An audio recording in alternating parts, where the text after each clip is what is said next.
Welcome to the Greatness Together podcast. Curious minds unite.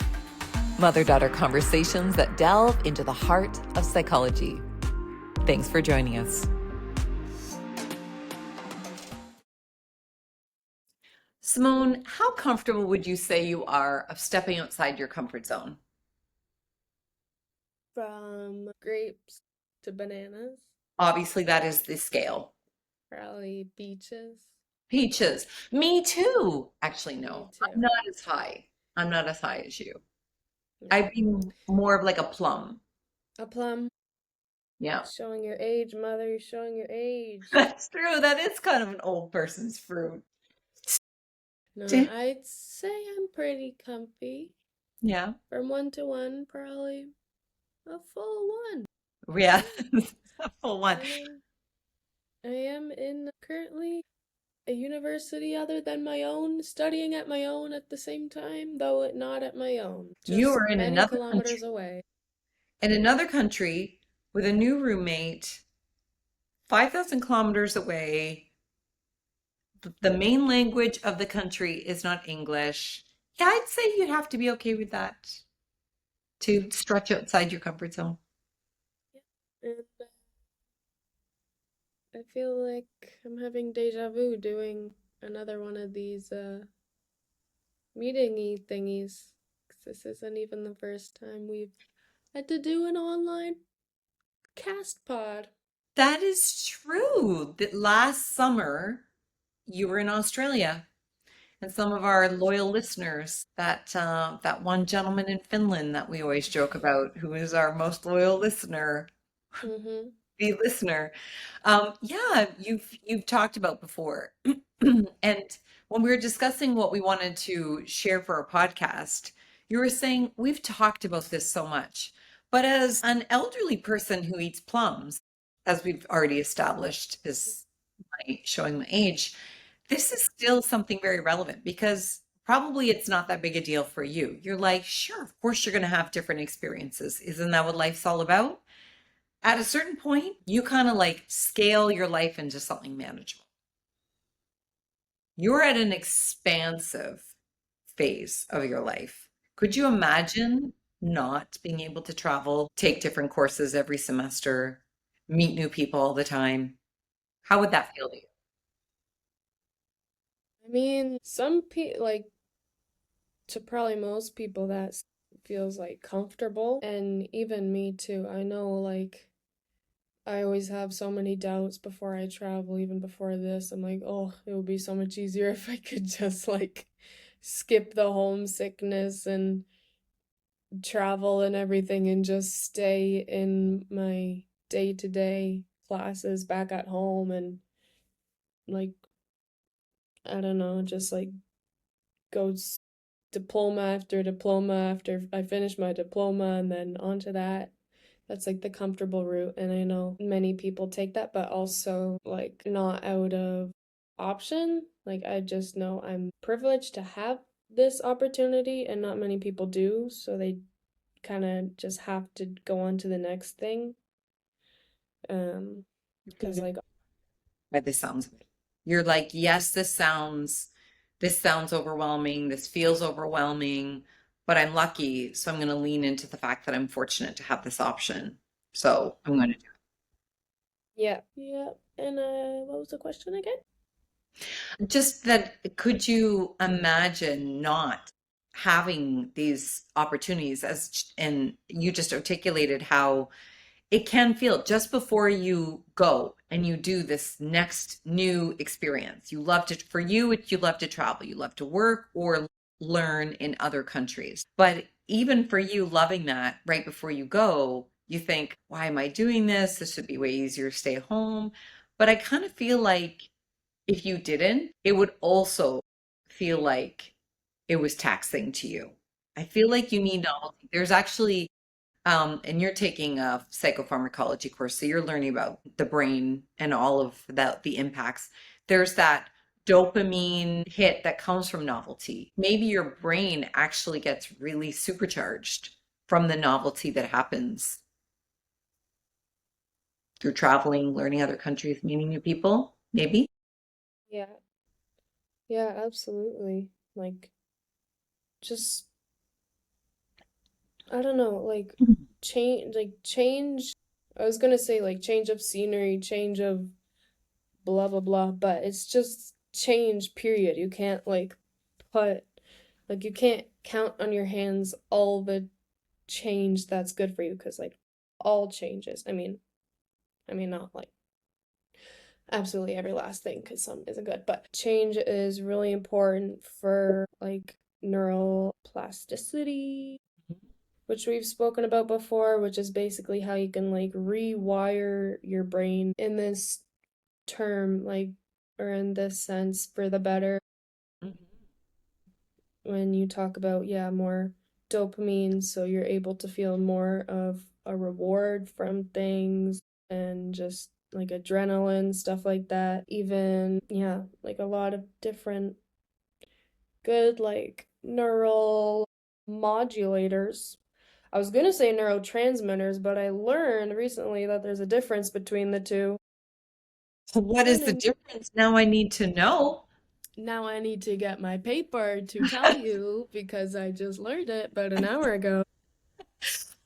Listeners need to know too. This is actually really good, listeners, because this investment of Simone learning in another country, this is how we can start to reap our investment. So thank you Yeah. for educating us through this podcast. Yeah, you pay for the school, I pay you back for random facts Yes, in terms of yeah. So, yes. yeah, so I always thought neurotransmitters were like all those things like dopamine, serotonin, blah blah blah, but actually neurotransmitters are actually like GABA and glutamate, which are like Are they like the little carriers that go when a synapse happens? Are they like, yeah, I think GABA is like an amino acid, which means it like, oh, it's raining. Means it there's a lot of random stuff happening now. Hold on your hats, listeners.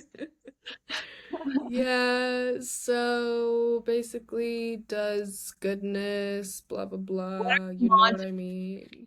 tell us the Oh yeah, juice. modulators. That's where I was going with this. Neuromodulators, so they release into your central nervous system Hmm.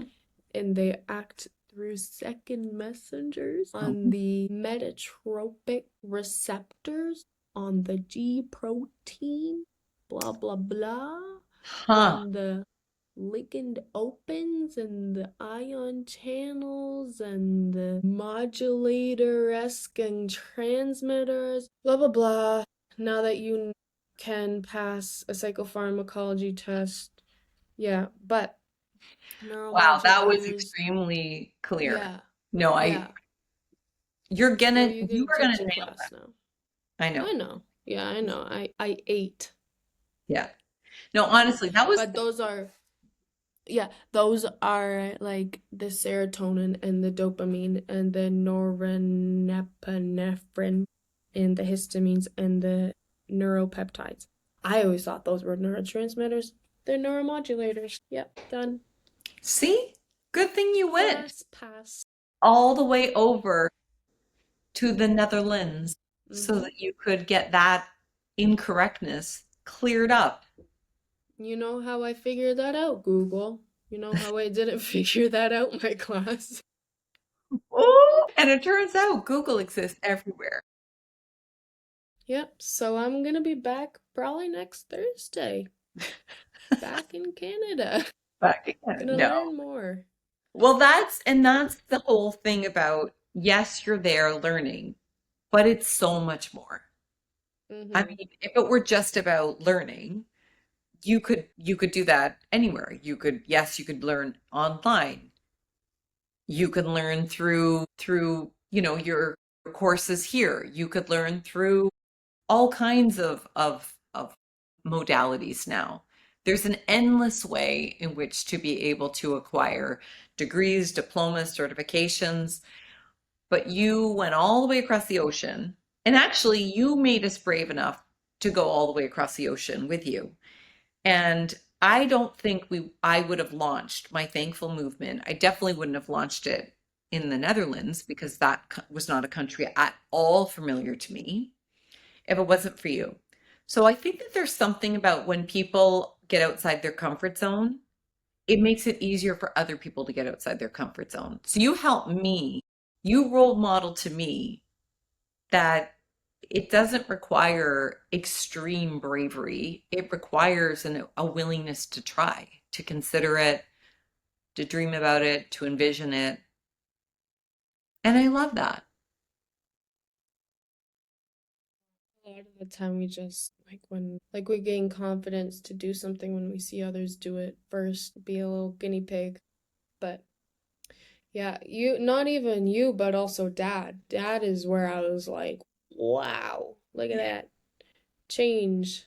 Like he's definitely a homebody and just likes his own couch. Just kidding. He doesn't ever sit on the couch. Always doing stuff. Um, Like being home for sure. But like it took a lot of convincing for him to go. But then when he ended up coming, like I could even see like a huge difference in him when like he has a lot of interest in like World War II and blah blah blah. So when he came, he was like always excited about different like historical things here to do with like World War II in terms of like the like Like seeing and were iconic at that time. And there's mm-hmm. probably that must be built into a psychological theory, the things that make people better able to manage or even tolerate novelty is that there has to be a payoff. There has to be some kind of a reward. And I can't help but wonder if once you've hit a certain point, we're gonna have to look this up, that once you reach a certain point and you've committed and you have enough of the resources to feel like you'll be successful, such as somebody who says you can, or you're going with somebody, or somebody's depending on your support, which all of those things were true with dad, that once you reach a certain threshold, maybe your ability to manage discomfort increases. Starting something new is always more challenging than continuing. So perhaps once people have committed, it's easier to sustain discomfort. Maybe it's the getting started that's hard. Excuse me. Mhm.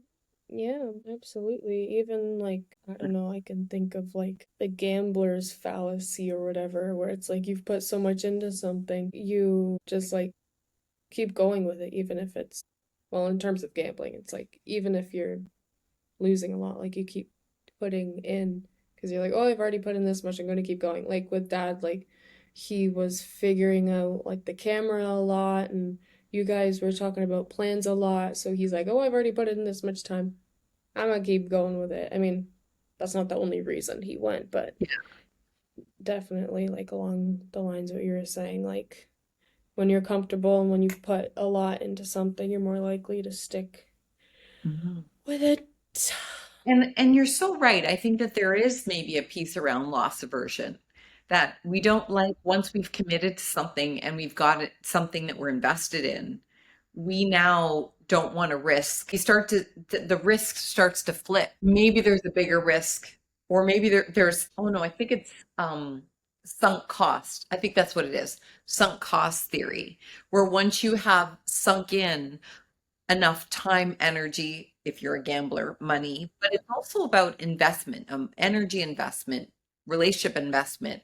I think that's why sometimes people stay in a relationship longer than is working for them because they've invested so much.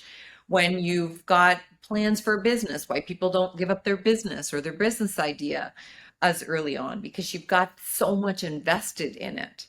So getting outside your comfort zone is maybe we often think about it in terms of like stretching outside, like trying something new. But maybe getting outside your comfort zone is also giving something up that you've become attached to or that's become part of your identity and you have to shift out of it. And the leaving something behind is also the getting outside your comfort zone. Yeah, I've like spoken to like many people about this whole like not just exchange but experiences I've had in the past, and I've like a couple of the adults I've spoken to, they're just like overwhelmed with jealousy because they're like, oh, when I was young, I just went straight into working after school, or like a job opportunity came up, and I was like, oh, yeah, you. And so they just went into that right after, and then they just kind of got comfortable with a comfortable life. And not to say like those aren't unhappy people now, but there's definitely some regrets. Or even just like longings, Mm-hmm. like maybe they don't have a regret, but they're like, that would have been nice. Mm-hmm. I would have Yeah, loved to have but done that. That would have been good for me. Yeah. It's one of the things that they say, as I've heard from the stage many times, is get more comfortable, do something uncomfortable every day. So the example that is used a lot is go and have a cold shower, a really cold shower in the morning. And I have to say, I've never taken this advice. I've heard it a lot, but I've never taken this advice. The only thing less appealing to me than getting up very early in the morning is having a very early morning shower early in the morning. mm-hmm. But I think the point is, if you do something really difficult like that, then everything else is relative. And that I think has some merit to it. That if you do something uncomfortable, cold showers being an example, traveling on the other side of the world, other things you bump up against that as your frame of reference and say, if I could do that, I can do this. Dad will often say if I'm struggling with a business challenge, he'll say, but starting a business from scratch was way harder, was it not? Was doing this without a team way harder, was it not? So he'll put it in context for me. And I think that's something other people can do for us that helps a lot with us navigating what we see as something that's really uncomfortable. They can remind us that we have had to have way bigger stretches outside our comfort zone before now. And because we kind of have this recency effect, right? Looking at The sky's getting really dark all of a sudden. Yeah, recency, like so the more recent, the more prominent in your mind. yeah. That if you think about other things, if you, the more you experience, it's outside your comfort zone. What are you looking at? Yeah, it's true. It's like, oh yeah, I did this. I can do this. You really unstoppable. Hmm. But everybody starts somewhere. You could like you don't have to everything I say I relate to travel. So I like you don't have to just book like a 8-month backpacking trip around Europe from the get-go because you want change in your life and you think that that's the way to go. Like maybe you just want to do like a week long like and you've never traveled before and you could be like, "Oh, or no, you could just go on like a week long resort getaway and then Mhm. maybe another time like a 2-week backpacking blah blah blah like and even going back to like comparison like I'm sure um me Same trying to comparisons. think of what Was it about you don't have to compare yourself to what other people's changes for you to feel like you don't have to do upward comparisons? Is that what you're going to talk about? That if somebody else is doing this huge thing outside their comfort zone or something that they're comfortable with, but you feel like that's such a big leap for me, you don't have to use that as your reference point.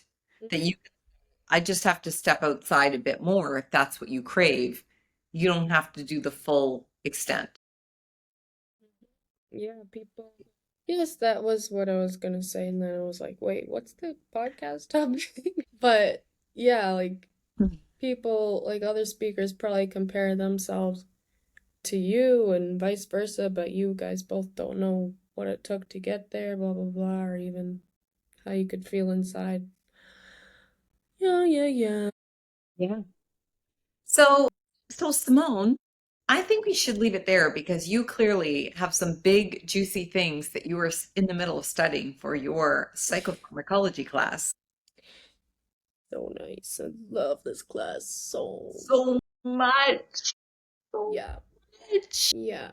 But even It will. this is out of my comfort zone. And I don't do chemistry and I don't do biology, and those are the two enormous, mungus, extremely you need to know things in this class. So, I'm definitely expanding my brain capacity. But, from this, when I went out of my comfort zone and chose this class, I not only expanded enormously, probably too big for my brain capacity, No. but I also am like meeting a lot of people because I'm like, what the heck is going on? So I asked them, what the heck is going on? And then we built a nice little friendship. Yeah. And then they wiped my tears. And then, yeah. So And now you're good bonding with, change.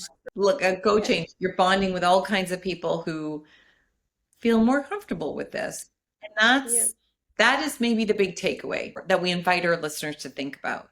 How one change and trying something that's outside of your comfort zone puts you in a different place mentally and maybe even physically, socially, which now situates you to have the next step or the next leap. You don't have to go from here to there.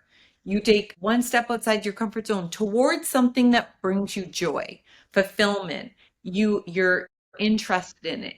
It doesn't have to be something you don't desire. In fact, that's probably less sustainable. So the invitation is, what do you want? What if you weren't doubtful? What if what you want was worth the discomfort to get there? And then as you are moving towards it or you get there, probably new opportunities that do feed more joy, more interest, more passion, more curiosity, more cool people. And that leads to the next and leads to the next. And you can always change your mind and step back. There's very few things that are irreversible in this life. Yeah, it's true. Yeah, that's the biggest thing. Like, so many of these decisions that you're debating on have like reversible effects. I encourage a little travel and possibly a little moving of the whole atmosphere. Mhm. But if you don't like it, come back. Go home. Take that book, take Exactly. that, take that walk, and come on right back Mm-hmm. and give it a chance. Mm-hmm. Not just mentally, but like when you're there. It takes a while to settle in, blah, blah, blah. Anyways, yeah, things are Yeah, try. reversible, and yeah, you never know until you try.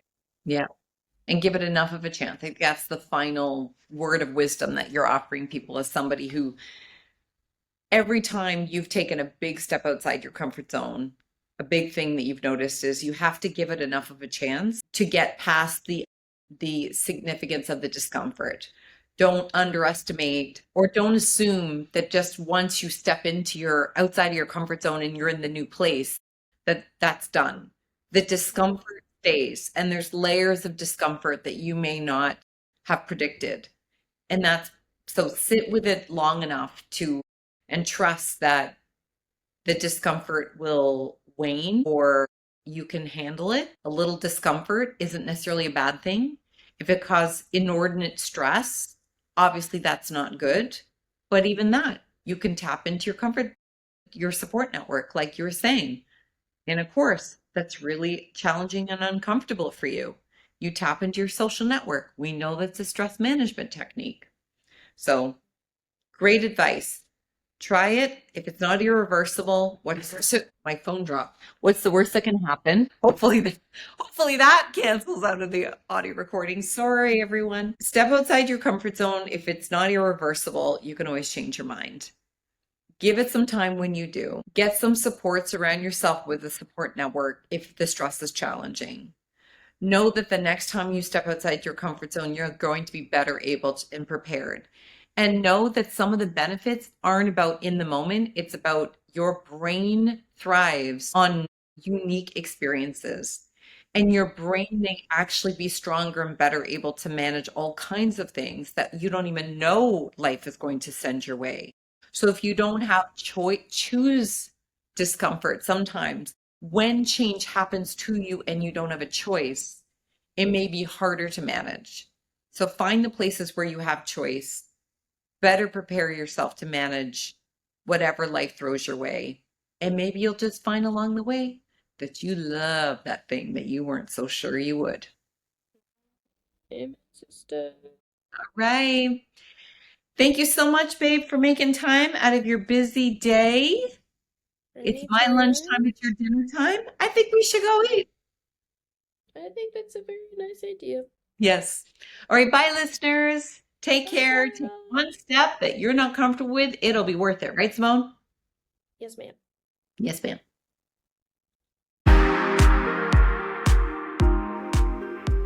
Thanks so much for joining us for the Greatness Together podcast. Never miss an episode. Subscribe wherever you catch your podcasts. Yours in greatness, Simone and Sarah.